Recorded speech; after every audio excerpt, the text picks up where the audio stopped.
Olá, sejam muito bem-vindos, sejam muito bem-vindas. Eu sou Esther Sartori, psicanalista contemporânea, e esse é o canal Preocupações de Mãe, que é um canal que a gente sempre fala de coisas atuais, traz gente boa para conversar e a gente traz informação, porque na verdade, mãe que se informa transforma. Preocupação em sabedoria. O tema de hoje é muito bacana. A gente vai falar sobre dependência emocional. Olha, esse tema tem permeado o mundo hoje. Hoje todo mundo tem pensado nisso cada vez de uma forma mais sensível. Mas antes de falar sobre esse tema, claro, vai lá, se inscreve no meu canal, ativa o sininho, curte, compartilha. Eu tenho certeza que quando você compartilha, você ajuda muitas mães a se entenderem e a entenderem as relações que elas estabelecem, tanto com a família quanto com os filhos.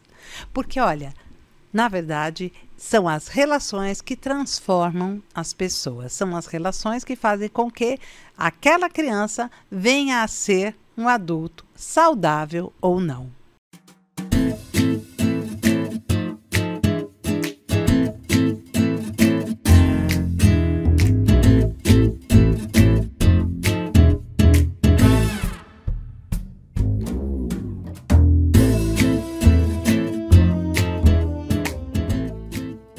Para falar sobre esse tema, eu trouxe uma pessoa fantástica. Ela vai explicar para a gente o quanto as relações elas se estabelecem desde cedo e o quanto o primeiro vínculo que a criança tem é com a mãe. É a partir dessa primeira relação que a criança vai poder estabelecer e entender o mundo à sua volta. Portanto, tudo aquilo que a gente puder oferecer como apoio é muito bacana.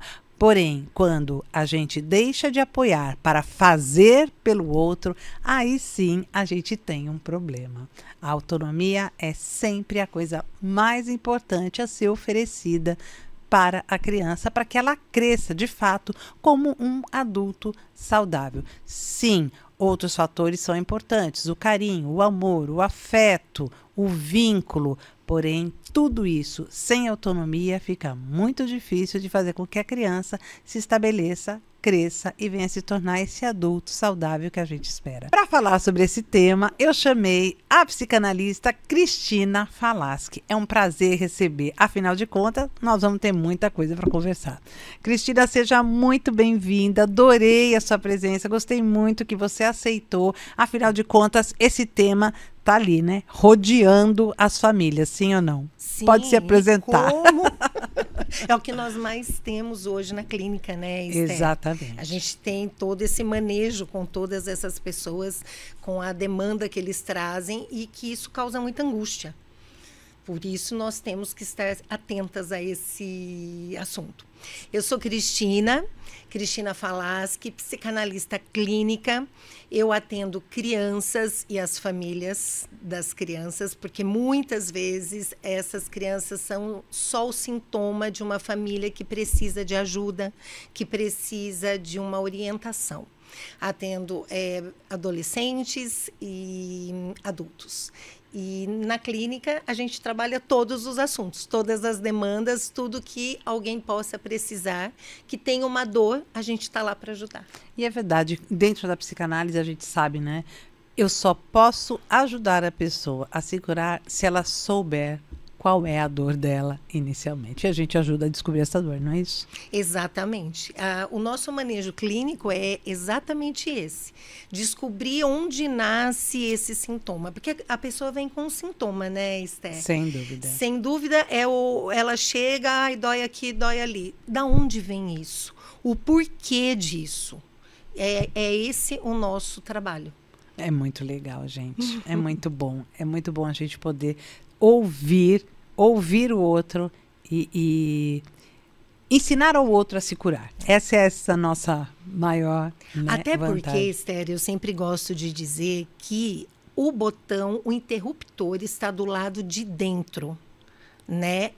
A gente, como profissional, vai colaborar. Nós vamos entrar como colaboradores, como alguém que joga uma luz em cima deste problema que vai ser passado para a gente, mas quem decide Exatamente. é a pessoa. É a pessoa. Ela pode querer ou ela pode não querer, mas querer é muito bom.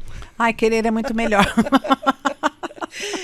mais saudável é fica muito saudável, melhor. sem dúvida, sem dúvida. E não adianta, né? Quando a gente fala, esse nosso tema é um tema muito legal, porque quando a gente fala da dependência emocional, a gente tem que lembrar sempre que a criança, ela nasce dependente, de fato. Por muito tempo, ela vai precisar de você para sobreviver. Aliás, o ser humano é o único que precisa desse tempo todo, né, para sobreviver. Portanto, a mãe acaba localizando todas as expectativas e toda a sua demanda, toda a sua energia para a criança. Porém, essa criança precisa crescer e ela precisa ter autonomia para começar a entender que ela pode fazer as coisas por ela. Será que toda mãe sabe desse clique aí que precisa ser dado? A criança vai crescer e ela não vai precisar de mim. É um rompimento, é um luto que precisa ser muito bem trabalhado, não é mesmo? Então vamos direto para a nossa pergunta, que era o que eu queria muito fazer para você. Qual é, então, a diferença entre dependência emocional e codependência ou apoio emocional? Ai, vamos lá então. Vamos lá. Tudo começa, Esther, eu gosto sempre de falar, os meus pacientes sabem disso. Eu gosto sempre muito que eles saibam que tudo começa lá no download, né? Do espermatozoide com o óvulo, onde ali é recebida toda a informação de uma família. A gente herda absolutamente tudo, as emoções também. Isso é muito importante que todo mundo saiba. Então, algumas coisas que você depois não vai reconhecer quando procura um profissional, por isso da análise muito bem feita, a gente vai achar lá atrás. Por isso também que se alguém tem um familiar muito perto, um pai, uma mãe, um irmão, pode colaborar muito com informações para que a gente tenha um manejo melhor desse processo terapêutico. A função especular que essa mãe vai aprender a fazer com essa criança, quando ela se torna mãe, é o que tem de mais importante. Eu sempre digo para as minhas mães lá, como foi esse primeiro momento com o teu filho? Qual foi a troca? Essa criança nasce completamente dependente, como você citou. Como foi essa reação da mãe? Existiu um olhar, existiu um tempo para essa amamentação, como que foi desenvolvido o ambiente para que essa pessoa, para que essa criança nascesse. O Winnicott, ele bate muito nessa tecla, né, do ambiente propício, saudável, para que essa criança seja muito bem recebida. Melanie Klein fala do seio bom e do seio mau, porque a criança está ali com a mãe fazendo tudo para ela, essa mãe que é super responsável e que está ali para a criança, ela não delega para outro batimento cardíaco, ela não delega para outro cheiro, para outra pessoa, ela está ali porque ela decidiu ser mãe. Né? Então, com este ambiente saudável, essa mãe presente, essa criança tem absolutamente tudo para ser saudável também. E nós vamos perceber lá na frente, quando os adultos nos procuram, adolescentes, como foi, né, o valor de tudo isso que aconteceu lá no primeiro momento. Eu vou até estender. Vou até estender isso, sabe, Cris? Porque hoje eu tenho feito estudos sobre os primeiros 1000 dias do bebê. Então, eu trabalho desde a gestação até o 2º ano de vida. Isso é importante a gente saber. Quando a gente entende todos os efeitos, né, da mãe nos primeiros meses de gestação, nos primeiros meses de vida do bebê, a gente começa a entender como é que esse bebê se organiza emocionalmente. Então, vamos lá. Aliás, eu estou dando um curso sobre isso e eu adoro falar sobre os 1000 primeiros dias do bebê, porque eu acho que é uma virada de chave fundamental. O que você sente, o que você come, aqui, o tato que você tem na barriga, os movimentos que você faz, tudo isso viram memórias. E essas memórias vão estar com essa criança por muito tempo.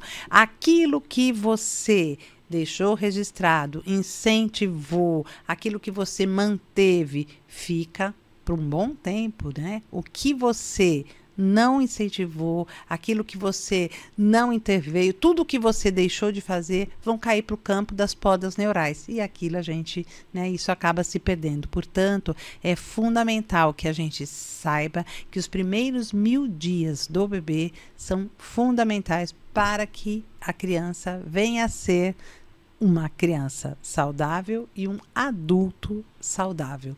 Portanto, é legal a gente saber, a gente está falando dessa anamnese, entender como foi sua gestação, o que você passou essa gestação com tranquilidade, você teve algum momento que você não esteve legal, mas tudo isso, gente, é sem medo e sem culpa. Isso pode acontecer e a gente é humano, a gente vai ter medo, a gente vai ter ansiedade, a gente vai ter tudo isso durante a gestação e, ao mesmo tempo, é importante a gente saber até que ponto, né, tudo isso não interferiu nesse desenvolvimento emocional do bebê.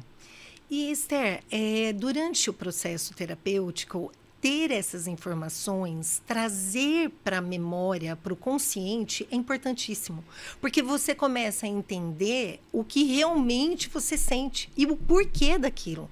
Isso é importantíssimo.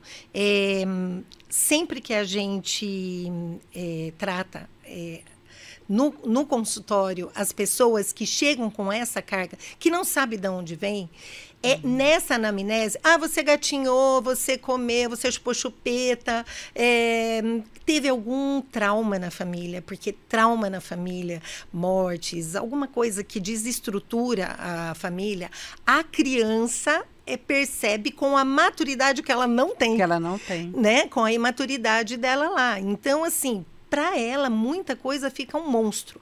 Para a mãe, muitas vezes, nossa, mas isso é importante dizer? É muito importante. É muito importante. E quando eu atendo os adolescentes, eles não aceitam muitas coisas, né? Já chega falando, a culpa é da minha mãe, a culpa é do meu pai. Só que não é a culpa. Então, o importante também é a gente não ter julgamento. Nem nós como profissionais e nem eles como pacientes, né? Sem dúvida. Vamos trabalhar com tranquilidade. Vamos jogar uma luz nesse seu sintoma, buscar a causa para que tudo fique bem. Para que essa água turva fique cristalina. Eu acho que é bem importante que isso seja com calma, com tranquilidade, sabe? Para que todo mundo beba desse bem-estar. Você sabe que essa questão a ideia, né? No fim, a gente fugiu, né? A ideia Fugimos, eu não respondi essa dependência que a mãe depois não consegue sair. Então voltemos. Dito tudo isso, que também tem tudo a ver com o que a gente vai trazer nesse momento, como é que a gente entende essa relação da dependência emocional, que ela vai se construindo quando a mãe não consegue se desligar desse bebê, mesmo porque o bebê nasce, ele não tem noção de que ele é outro ser que não a mãe. Então, é o bebê mãe. Né? Ele só vai perceber quando a mãe falta. Exatamente. A hora que a mãe sobe, ele vai falar assim, viu? Cadê eu? Sei o ruim. Cadê? Eu sei o mal. Onde eu estou, né? Quem sou eu? Quem sou eu? Exatamente. Né? Porque ele precisou e não teve, né? Pois é. E isso causa esse sentimento de culpa na mãe. E de abandono na criança. De abandono na criança. Já é o primeiro resquício nosso da nossa angústia. Fomos abandonados em algum momento. Só que a mãe estava tomando banho. A mãe estava fervendo um leite. Ela já chegou em 2 minutos. Só que a criança não tem noção. Para ela não tem noção de tempo. Só que aí, essa dependência da criança se estende. Fica mais evidente. A criança pode começar a chorar um pouco mais, grudar mais no pescoço da mãe, enfim. A mãe, por sua vez, se achando a salvadora da pátria, síndrome de Deus, percebe que a criança não pode viver sem ela. Então, assim, vamos pontuar. Nem abandonar, já vou levar para outras pessoas ficarem, e nem super proteger. Eu sempre digo que amor em excesso não tem problema, mas a superproteção tem. Tem. Isso causa danos, né? Então, essa mãe passa a ser codependente desta criança. E aí começa o bolo. Aí começa o rolo. Exatamente. Né? Aí começa a não ser mais saudável. Aí eu gosto, né, da mãe suficientemente boa. Exatamente. Você não precisa dar atenção total o tempo todo para esse bebê, para esse filho. Você pode ser suficientemente boa. Eu ofereço aquilo que eu tenho a condição da melhor forma possível de oferecer. Não adianta eu querer dar mais. Não. Porque daí eu caio nesse problema. Exatamente. Ao mesmo tempo, não adianta você... Essa frase que a gente escuta, né? Então vamos deixar ele lá no berço, chorando, que ele vai aprender a dormir sozinho. Não, ele vai sentir, daí sim, o abandono. Ele vai aprender que ele vai chorar e não vai ter ninguém para socorrer. Não vai ter ninguém para socorrer. E é muito triste isso. Aí a gente vê essa ideia do abandono claramente. E essa criança se torna uma pessoa dependente, que vai, muitas vezes, aceitar um relacionamento de migalhas. Eu digo que são pessoas que banqueteiam migalhas. Exatamente. Né? Qualquer coisinha que o parceiro faz, tá bom, eu vou ficar porque ele me trouxe uma rosa do jardim da vizinha. Só que chegou bêbado em casa de madrugada. Você entende? Então, não ficar, muitas vezes, né, Esther, se apegando em migalhas. Bom, essa mãe que se sente a super mega star, né? Uhum. Da vida da criança, geralmente são mães que não têm história própria. São mães que também são carentes, e demais. São mães machucadas, porque a mãe que está bem resolvida, ela quer resolver a vida do filho. Ela não quer super proteger o filho. Então, essa mãe que se torna codependente desta dependência do filho, essa mãe precisa de tratamento. Ela precisa de orientação. Porque isso não pode acontecer. Senão vai ser aquele filho, como nós já até comentamos, né? De 1,90 m, 35 anos, que a mãe está fazendo absolutamente tudo para ele. Exatamente. Não deixa ele sair, nenhuma namorada é boa. Só ela é boa, né? Só ela é suficiente, só ela é boa. Ninguém presta para aquele filho. Então, fica aqui com a mamãe vai fazer tudo por você. Enfim, a gente tem muitas histórias assim. E eu acho que essa é a maior forma de a gente poder entender qual é essa diferença entre dependência emocional e o chamado apoio emocional.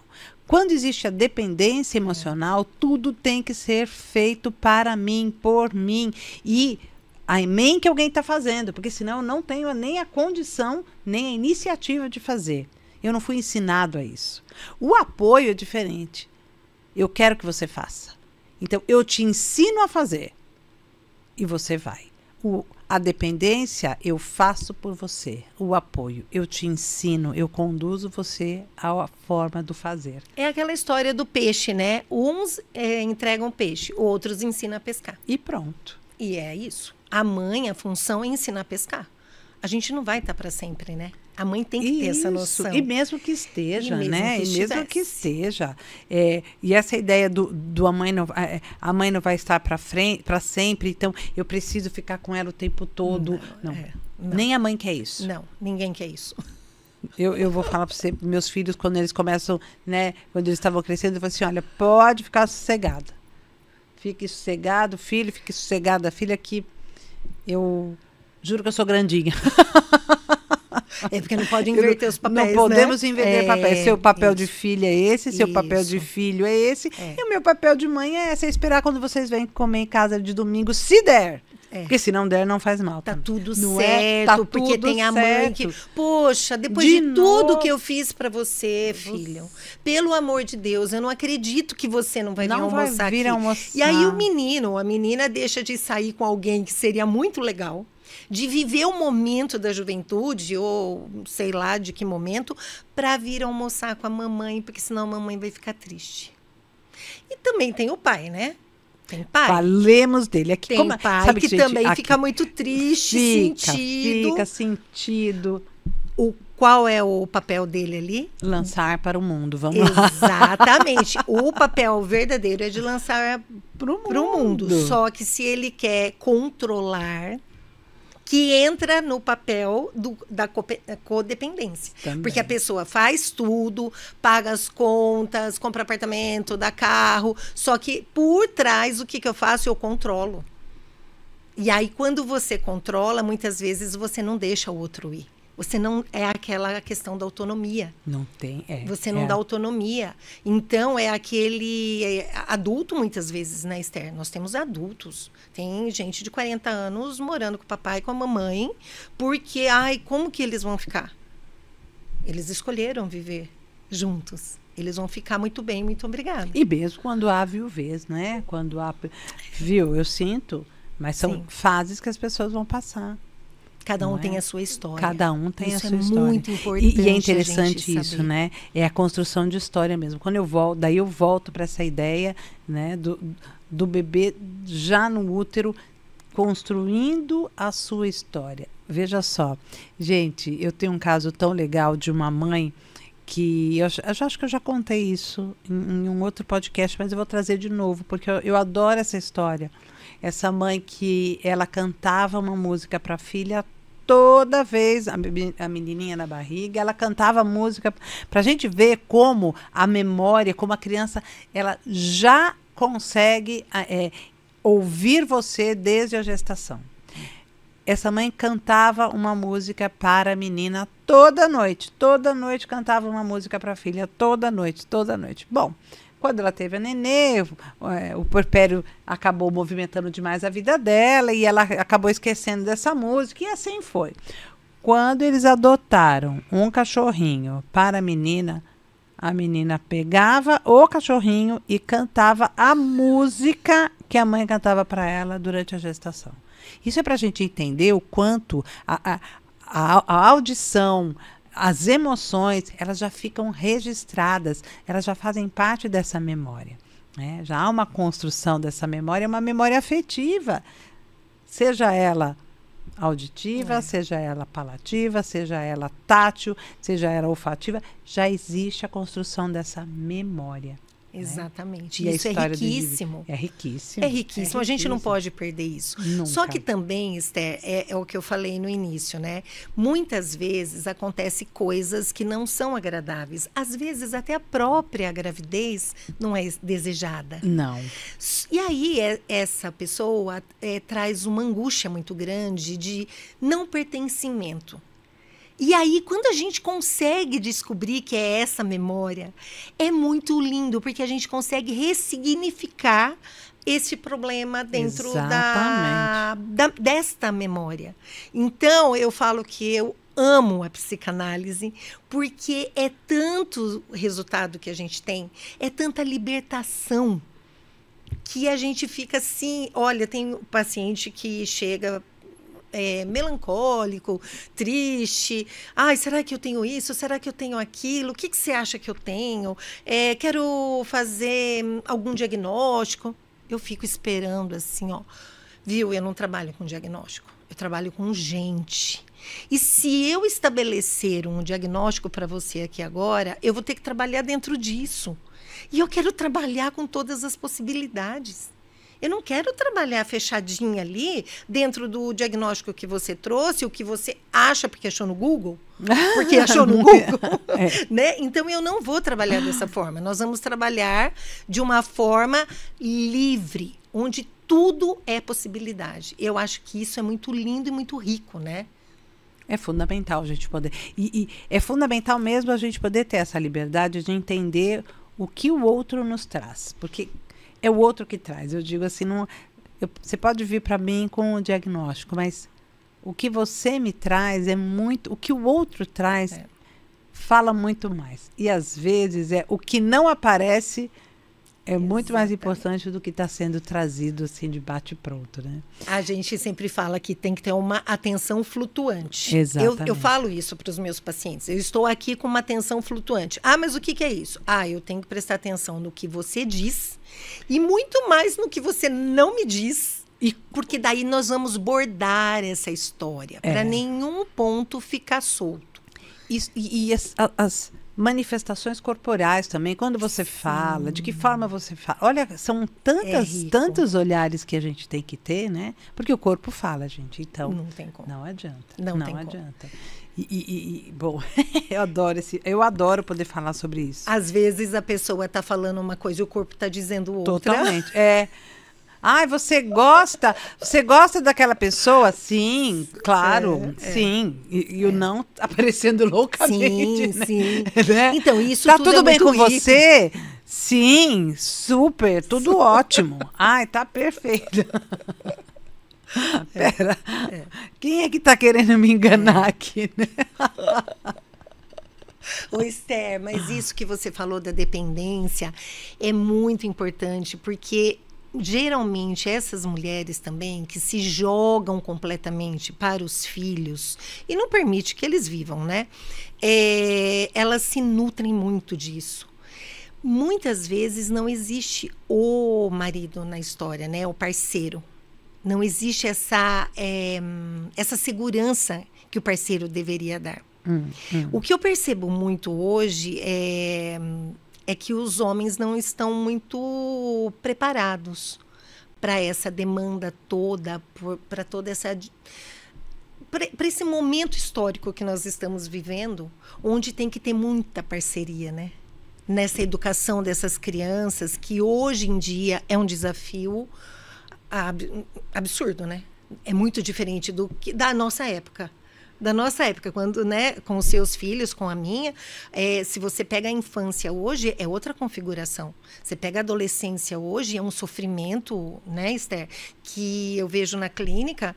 A gente sabe que a adolescência sempre foi um momento angustiante, até porque tem os lutos, né, da infância, a ansiedade da vida adulta, porém hoje é muito mais desafiador. Meio que está todo mundo perdido, né? Aprendendo, né? A gente está aprendendo. Né? Aprendendo.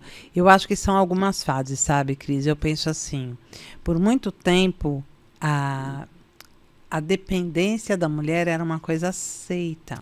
Sim. Aceita e esperada, não é? A abnegação era uma coisa esperada, a dependência era algo esperado. Afinal de contas, no casamento havia um provedor, né? Uma esposa que naquele papel. No papel, né?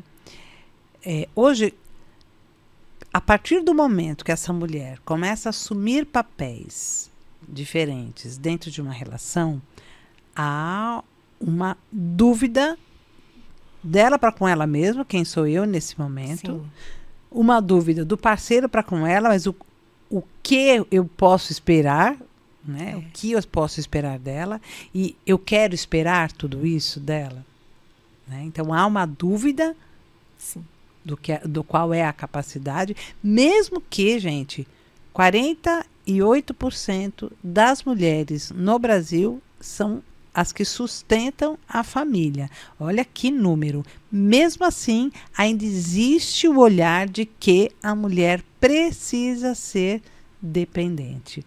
É melhor que ela seja dependente, é melhor que ela esteja comigo, é melhor que eu controle, porque eu controlando, eu sei o que ela está fazendo, eu sei onde ela está, eu sei.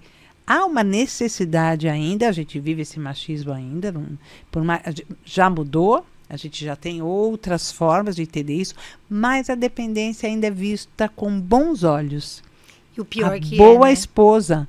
Isso, a boa esposa. A boa esposa, a mãe que leva as crianças no parquinho, na escola, e que espera com a janta pronta. Existe isso. Só que daí a vida do homem, ela não para, né, Esther? Não. Ele casa, depois de 5 dias que ele ficou lá em lua de mel, ele volta para o trabalho, maravilhosamente a mesma coisa. né? Em todo momento, o homem continua com os amigos, com o trabalho, com as decisões, e ele não lembra da casa que ficou.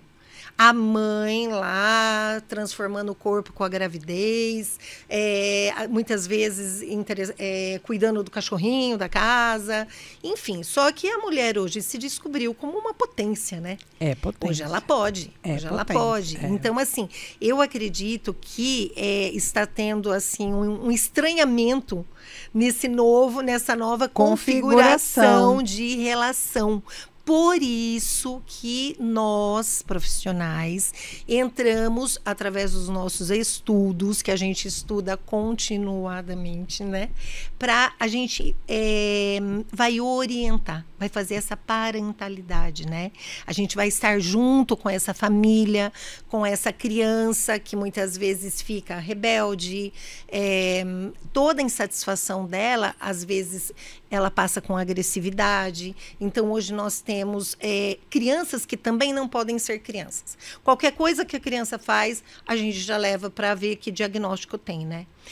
Por outro lado, a gente tem uma outra pauta para um outro momento, que muitas mães estão adorando os diagnósticos, né? Porque daí também tem tanta coisa boa, a hora que pega o diagnóstico, tipo assim, eu não tenho culpa de tudo isso que está acontecendo, sabe? Mas isso daí é para uma outra hora, a gente conversa. Porque assim, eu não que eu seja contra o diagnóstico, eu só não quero ser refém dele. Acho que ninguém deveria ser refém, né? Nem a escola ser refém do diagnóstico, nem o psiquiatra, o psicanalista. A gente não deveria ser refém desse diagnóstico. Olhar para o diagnóstico como o diagnóstico. Mas apesar de como é que a gente trabalha. E às vezes a gente nem precisa do diagnóstico para saber o que está acontecendo. Vou falar a verdade, não né? Precisa. Às vezes, assim, você, pela própria experiência, né, Cris? A gente já olha e fala, pô, isso aqui não tá certo. Já estou vendo isso aqui. Já entendi, né? Já fiz a leitura daquela pessoa. Então, vamos tratar, né? Eu penso muito nisso. Mas também penso que, sim, por um lado, ainda bem que a gente tem diagnóstico, porque antes a gente não sabia nada. Sim.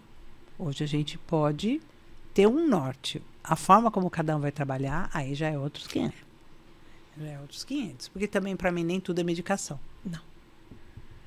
Então, às vezes, a minha preocupação muito é a quantidade de remédios para a criança ser feliz, para a criança ser calma, para as crianças ser, né? Então, a gente vai medicando o tempo todo para tudo.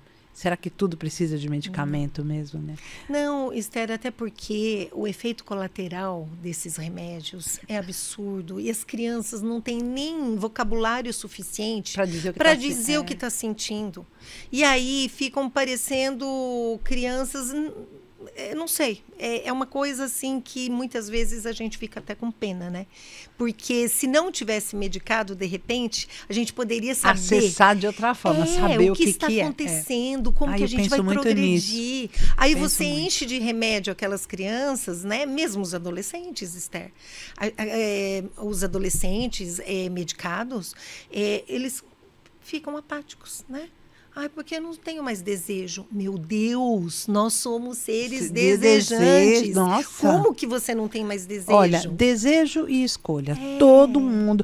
A criança nasce e escolhe o seio que ela quer mamar. Gente, como é que eu posso dizer que a criança não deseja? Ela sabe, ela escolhe o seio. E quem já amamentou sabe disso. Quando a gente amamenta, que a gente pega o bebê, a gente põe o bebê num seio. Ela ama aquele seio. Quando você vai trocar, ela não quer.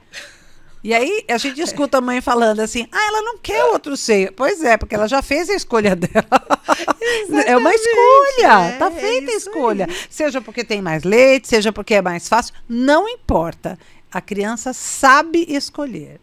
E também tem o desejo. Ela sabe desejar. Né? Ela sabe o que ela quer, ela sabe o que ela está precisando quando ela é pequena, ela não a gente acaba virando intérprete de choro, né? Quando o bebê nasce, então, eu acho que ela quer mamar, acho que ela quer dormir, acho que ela quer, esse choro me diz que, né, o choro é uma forma de comunicação, então você acaba aprendendo com esse choro para mim parece que é um choro de fome. parece que é choro de cólica. Parece que, não é? Você vai nomeando os choros pela intensidade, volume.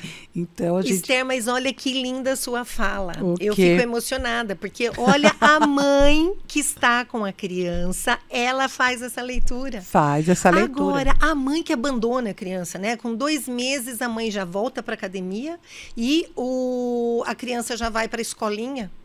E aí fica passando de monitor para monitor. Tudo bem, tem mãe, como você disse, ela que sustenta o lar. Porém, muitas não precisam. Você entende? É essa configuração da criança, de alguém me olhando, que é o que vai evitar essa dependência e essa codependência. Por quê? A moça lá, 25 anos, que é dependente do namorado, o namorado faz o que quer dela. Eu tenho lá na clínica.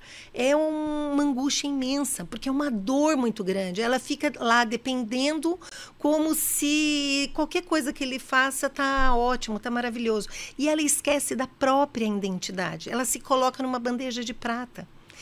Por quê? Ela está lá procurando esse olhar, que muitas vezes não teve. Não Esther. teve. Essa interpretação, essa simbiose que precisa no começo. Né? A gente precisa, sim, porque o nenê, ele tá ali dependente de absolutamente tudo. Porque é dependente mesmo. 100%. O bebê, ele nasce, ele é 100% dependente de você. Se você não amamentar, ele não comerá. Se você não banhar, ele não tomará banho. Se você não trocar, ele não se trocará. Não adianta, essa dependência existe, e por um bom tempo. Olha só, eu lembro quando... os meus filhos nasceram, que eu falava assim para o médico: quando eu vou voltar a dormir? Precisava tanto dormir. Só isso. Eu só quero isso. Porque é uma intensidade, não é? Uma intensidade, aquela coisa, a bebê quando nasce, bebê novinho, ele só mama e dorme. Mentira! Ele não só mama e dorme. Ele mama, você tem que trocar, ele dorme, ele vai acordar depois de 15, 20 minutos, ele mama de novo, ele faz cocô, ele quer comer de novo, ele dorme, mas ele já acorda outra vez, ele chora, ele tem cólica, ele tem uma energia, ele arrota, depois ele vomita, ele, né, troca roupa. Olha, é uma intensidade. E né? com 2? E com 2? Ai, nem quero te falar. Bom, com 2, tomar banho era uma realidade para mim. Eu imagino, Esther. Era muito difícil, e assim, mas vamos embora.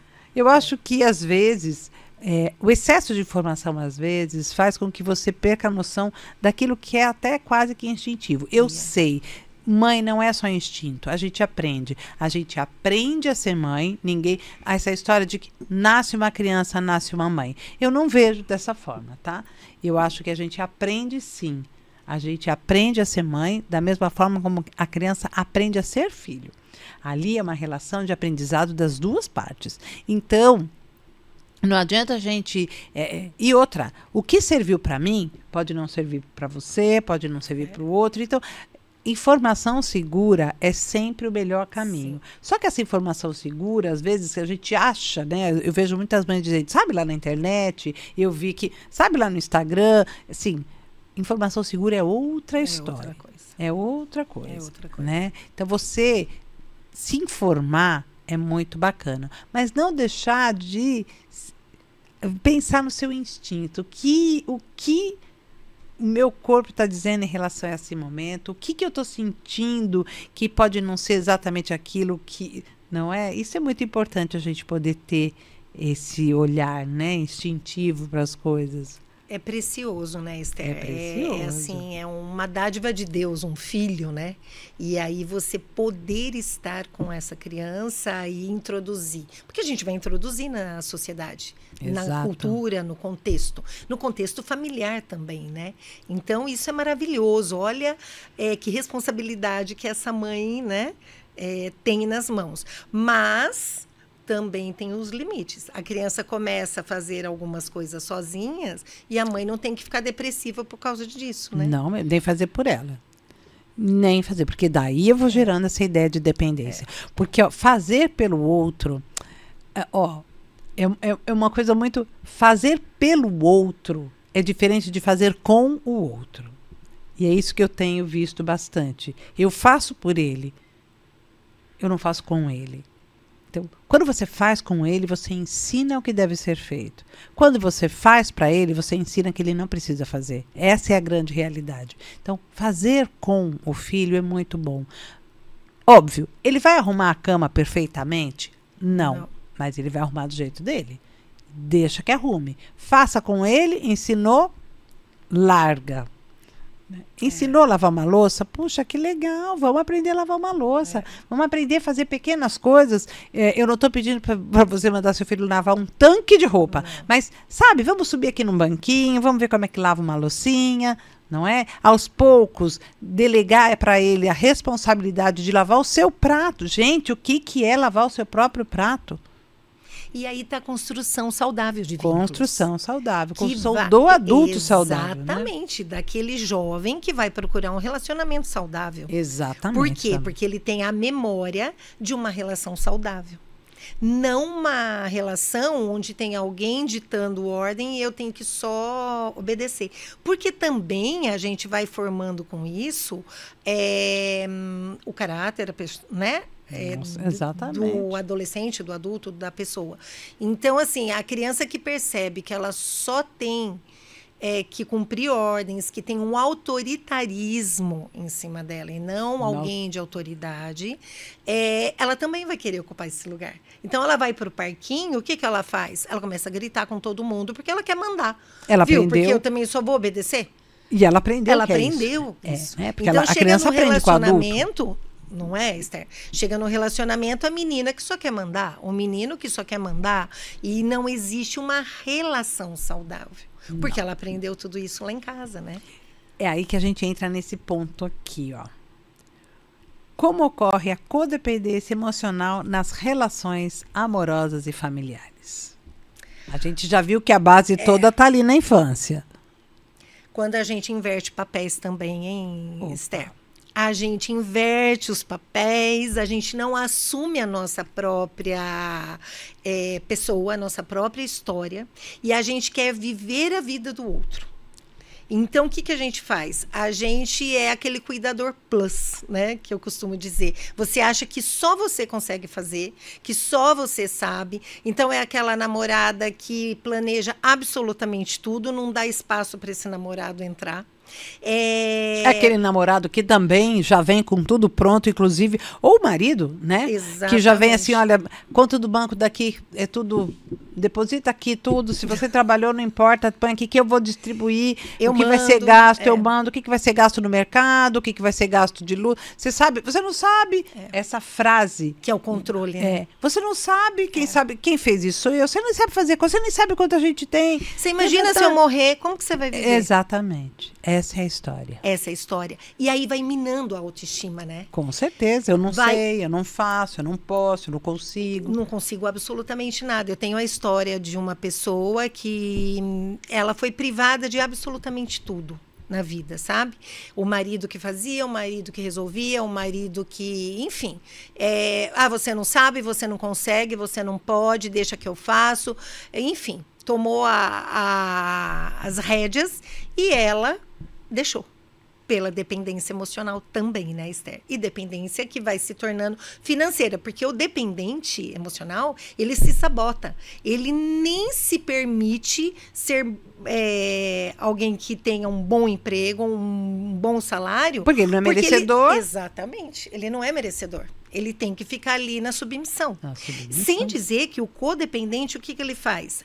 Vai lá, meu amor, vai lá trabalhar, vai lá estudar. Quando ele percebe que ele está perdendo o controle, ele fala, viu, eu acho que isso não vai dar certo. Eu acho que isso daí, eu acho que não é por esse caminho. Viu? Eu gosto tanto quando você não trabalha, porque daí você fica mais cheirosa, você tem mais tempo para casa, pra gente.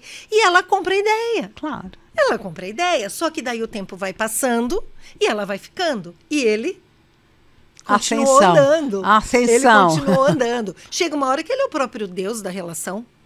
E aí ela, sem autoestima, sem um bom salário, sem um emprego, sem não consegue se posicionar. Só que daí os filhos vão embora, né? Quando os filhos vão embora, que os papéis mudam, aí você deixa de ser a mãe. Viu? Eu nunca deixarei de ser a mãe. Sim, vai chegar um momento que o seu filho, ele não vai mais precisar de você como mãe. A boa mãe é aquela que se deixa, né? É, se deixa Né? exatamente. Ela vai perdendo aquela força. Ó, meu filho já faz. Já se sabe? vira. Ai, que delícia. Esther, quando eu levei a minha filha a primeira vez, ela estava com 18, eu levei no aeroporto, que ela foi fazer uma viagem internacional. Olha, me arrepia, porque foi assim uma sensação tão maravilhosa. Eu falei, meu dever cumprido. Ela está indo para um país que ela sabe muito bem falar a língua. Ela que organizou absolutamente tudo para poder fazer a viagem. Gente, que coisa mais maravilhosa. Eu fui muito mais simples. A minha simplicidade foi maior. Quando minha filha veio para casa e trouxe o almoço, eu falei, exatamente isso que eu quero. Veio de domingo me visitar e trouxe a comida. Gente... Saúde! Que delícia! Entende? Que delícia. Você essa é a relação. É isso que é você poder desfrutar da maturidade deles. Eu acho que essa é a delícia. É a autonomia, né? Que você falou no início. Essa poder autonomia, essa liberdade. Autonomia. Esses jovens, né? Os adultos também. Saber saborear a liberdade. Às vezes, a liberdade sufoca. E quem é dependente não sabe lidar com liberdade. Ela só sabe lidar com escravidão. Tem medo? Ela tem medo. Se você soltar, ela fala, o que eu vou fazer? Assim, eu não sei quem eu sou na fila do pão. Exatamente. Né? É que nem uma pipa, gente. Não adianta. O codependente, você soltou, você está sempre tendo que ter. Se você soltar a linha, vai. Só vai. Aí você perde no caminho, porque eu nunca fiz nada sozinha, eu nunca consegui. Aí entra nesse caso, aí cresce, casa, cresce, tem filhos, fica viúva ou viúvo, e aí? É muita responsabilidade, Esther. Exato. Quem tem filhos pequenos que procurem ajuda de fato, se não se sentirem aptos, sabe? Com esse manejo do dia a dia. Sabe, Esther, uma coisa que eu sempre digo, que antigamente as avós estavam mais presentes, né? As tias com mais idade estavam presentes nessa educação desses bebês, dessas crianças. Hoje, o que a gente tem? A configuração. Eu trabalhei 15 anos com educação, né, em algumas escolas aqui de Indaiatuba, então eu sei bem o que eu estou falando. De que as crianças, desde cedo, são levadas para período integral na escola. O velho é colocado, às vezes, numa creche, numa casa de repouso, que seja maravilhosa, enfim. Mas essa casa é vazia. Essa casa, quem fica mesmo é o pet, né? É o pet e quem é contratado para cuidar da casa. Essa casa hoje é vazia. Então, não tem essa troca de experiência dessa mãe, dessa avó. Hoje, a gente percebe, eu percebo, Esther, no consultório, o tanto que existe uma aversão pela história da família. E a história da família é a árvore genealógica, né? Que a gente consegue tantas informações. Porque se tem uma avó que viu que o filho dela está agindo como o neto dela está agindo, ela já vai lá falar. Olha, o teu marido também fazia isso, tá. Você entende que é um histórico? É um histórico. Como é rico isso, do que a mãe, sem saber de nada, pega essa criança, leva no neuropediatra e já entra com medicação. A criança não tem espaço para se perceber, né? Porque ela não tem vocabulário mesmo. E aí a mãe também não tem essa leitura. Por quê? Porque essa casa hoje fica muito vazia. Então, eu sempre digo que essas histórias estão se perdendo. E isso é uma pena, né? Por isso que é importante que cada um se conheça. Né? Eu falo sempre que Platão tem uma frase que ele fala assim, conheça-te a ti mesmo.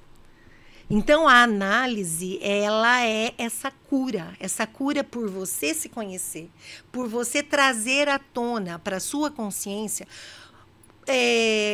informações que você não sabia, porque a gente trabalha com sonhos também, com né? sonhos, sem dúvida. Que são riquíssimos. E todo esse histórico, ela faz parte desse processo terapêutico e de cura. Então é maravilhoso. E sem dizer que você fica protagonista da sua própria vida. Sem dúvida. Isso é maravilhoso. Você fala por si. É diferente, né? Quando é você que fala por si. Você assume os seus riscos. Não é? Não é? Você fala por si, é muito bom. É exatamente isso. Cris, se eu te falar que nosso tempo estourou, você vai acreditar? Eu não vou acreditar. Eu não vou acreditar, Esther. Nosso mas tá tempo bom. estourou. Mas também foi colocar eu e você, né, pra Nossa conversar. Senhora, sabe o que faltou? O café.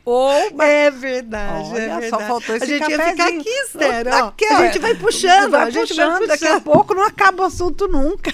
Ai, Cris, foi Deus. muito bom receber você. Onde as pessoas... Você tem um Instagram que as pessoas possam te conhecer? Tenho, é Cristina Falaschi, também o meu Instagram. E também, acho que telefone não, né? Pode, se você quiser dar o seu telefone, pode dar para quem quiser te encontrar. É para ser atendido no meu consultório, é comigo mesmo, que você pode falar. O telefone é 19 99 779 3492. A Cris atende online. Atendo online. Que é bom, isso é legal também. Então, a gente quiser entrar em contato com a Cris, tá aí. Eu também tô por aqui. Tô no Instagram, em 2 perfis, né? Eu tô no @preocupações de mãe, tudo juntinho, sem acento, sem cedilha, e no Esther Sartori _. Quer conversar comigo? Quer mandar uma mensagem? Pode mandar, eu faço questão de responder. A Cris também. Quer mandar uma pergunta para a Cris? Pode mandar, a Cris também vai querer responder, tenho certeza. E nós estamos aqui. Gostou desse episódio? Eu adorei. Falamos sobre tudo aquilo que a gente pensou em falar? Sim. Dependência, codependência, apoio, e trouxemos família, criança, todo mundo pro nosso pacote, hein? Papagaio, passarinho. Foi todo mundo. Veio pet, veio tudo. Pet. Mas gente, olha, Esther, o importante é a gente ajustar as velas, né? Sem dúvida. Essa coisa assim, ó, se você se percebe, como fala... empinando prato, sabe? Com aquela vara, né? Sim. Fica aí e equilibrando pratos. Quebre, porque muitas vezes a gente equilibra sozinha, né? E outra, e o que tem cair no chão e quebrar? Deixa cair, deixa quebrar, pega os cacos, deixa que alguém ajude você a pegar esses cacos, sabe? Eu não quero ficar me esforçando muito para ficar equilibrando o prato, não. Não é? Então, isso faz parte de assumir quem você é, praticar presença na própria vida e ser o autor. Realmente, olha, eu quero isso, eu gosto disso, eu não quero isso, eu não gosto daquilo. Isso é importante, né? Demais. Ser protagonista da própria história, não tem coisa melhor. Que bom, Cris, obrigada. Eu que agradeço, foi muito bom. Que delícia. Passou super rápido, passou ou não passou? A gente nem percebe, nem né? percebe. Nem percebe. Gente, muito obrigada. Toda semana, podcast Preocupações de Mãe tá no ar. Vem assistir, faço questão.